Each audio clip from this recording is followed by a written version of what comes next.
Dragi moji, evo nas u šumi. Treba nam cvet bagrema za jedan ekskluzivni aperitiv. Napravit ćemo liker od bagrema.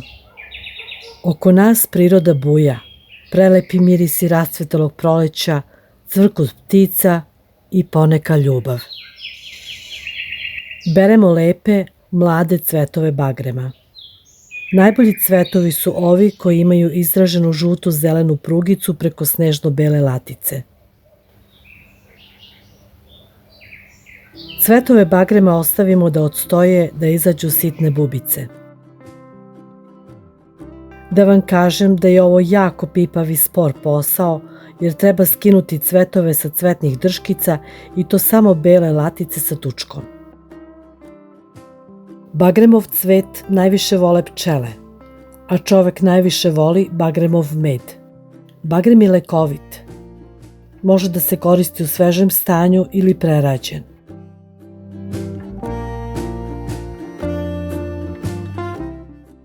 Za liker od bagrema treba 300 g bagremovog cveta, 1 litar lozove rakije ili votka, 500 ml vode, 250 g šećera i 250 g bagremovog meda.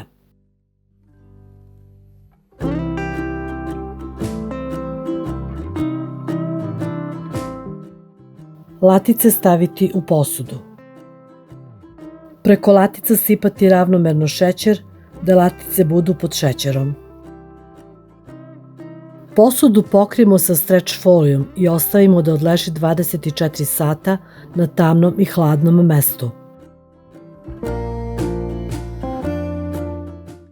Nakon 24 sata cvetove stavimo u čistu staklenu teglu.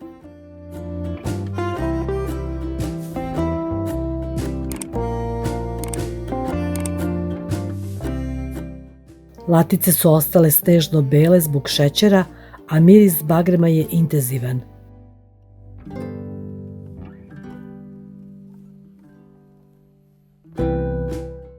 Nalijemo latice lozovačom ili votkom. Teglu dobro zatvoriti i ostaviti da odleži 40 dana na tamnom i hladnom mestu.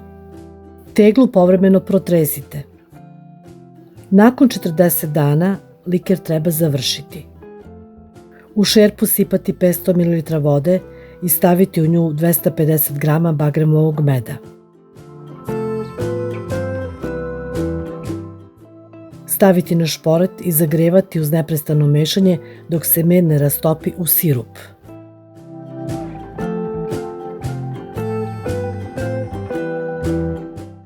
Dobijeni sirup ostaviti da se ohladi. U dublju posudu procediti latice bagrema. Alkoholno piće dobilo lepu, žutu, medenu boju. Sipati hladan sirup i sve lepo sjediniti. Najlepše je kada se služi dobro ohlađen. Savršeno, lekovito, medonosno piće. Liker čuvati u staklenoj boci. Uživajte!